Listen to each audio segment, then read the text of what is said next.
what should people bring when they come to HSP? What does it look like? What's a good researcher look like when they walk in your door? Well, a good researcher has a good idea about what they're looking for.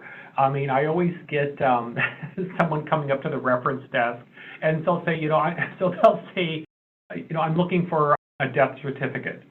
And then I would say, can you narrow that down? 1720, 1820, 1920, last year. I mean, give me an idea of what kind of death certificate you're looking at. Or they'll say, I'm trying to find my family. And again, I've just met this person. So I'm like, Irish? Are they Italian? Are they African? Tell me what, narrow it down, a little bit. So, you really have to get some basic things, because even though you know your family and you know that you're German or Swiss or something, the reference librarian isn't going to have a clue of what you're sort of looking for and what area you're looking for and the time. So I would say, give me an ethnic group, give me a time frame, and give me a geographic area, and then I can start pointing you in the right direction.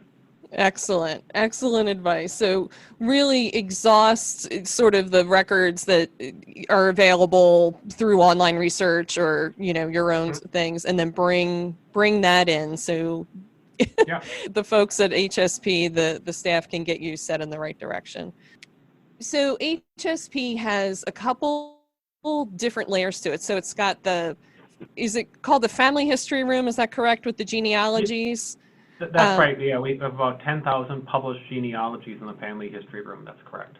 And some people can say, well, yeah, you have that, but what's special about it? A lot of these published family histories are very unique and had limited publishing runs, like maybe 40 copies or something like that, 40 or 50. And so a lot of them aren't around anymore. And again, yes, you might find that there's a library in Kentucky that has one, there's one in Missouri, but we have them all under one roof. So it's a really sort of one-stop shopping. So that's good.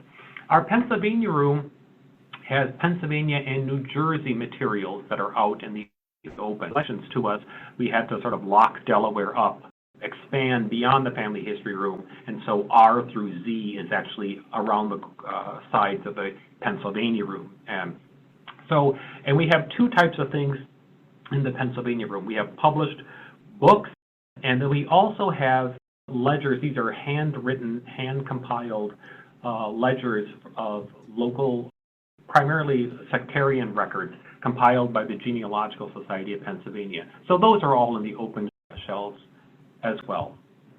Oh, excellent. Then you also have a microfilm room. Yes, and I came from our annual general meeting, and one of the statistics I provided our president was that we reshelved 833 microfilm reels last year. People who think, oh, microfilm is dead, everyone uses things online. It's like, well, don't tell that to my staff. We reshelved 800 reels of film last year.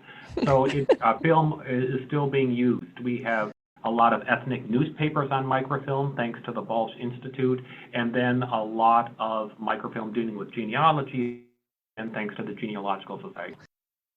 Oh, before I forget, the closed stacks, that's the kind of the part that a researcher does not see. Yep. So what is in the closed stacks, and how does someone access that? So our closed stacks actually are the majority of our collections, all the way up to the fourth floor. Part of it's intentional to have separate storage areas, and that was part of our early fireproof remedy plan, so that if each of those areas are enclosed, so that if something happened to one, the rest of the collection would be safe. And those include not only books, but also all manuscript and graphic materials and atlases and things like that.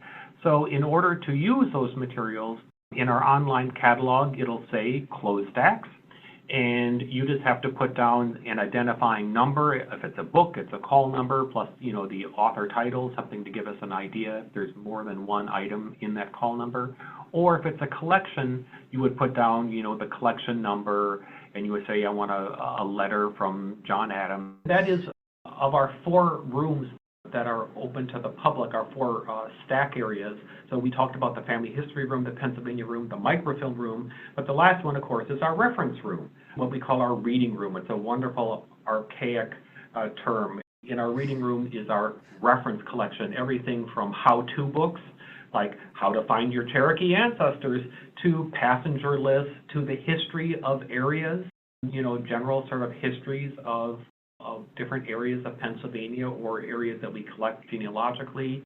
We also have city directories for convenience. Take a look at, find your ancestor and where they lived and their occupation.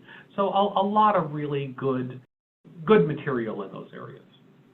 Yeah, thank you for filling out that explanation, because I know what people can expect.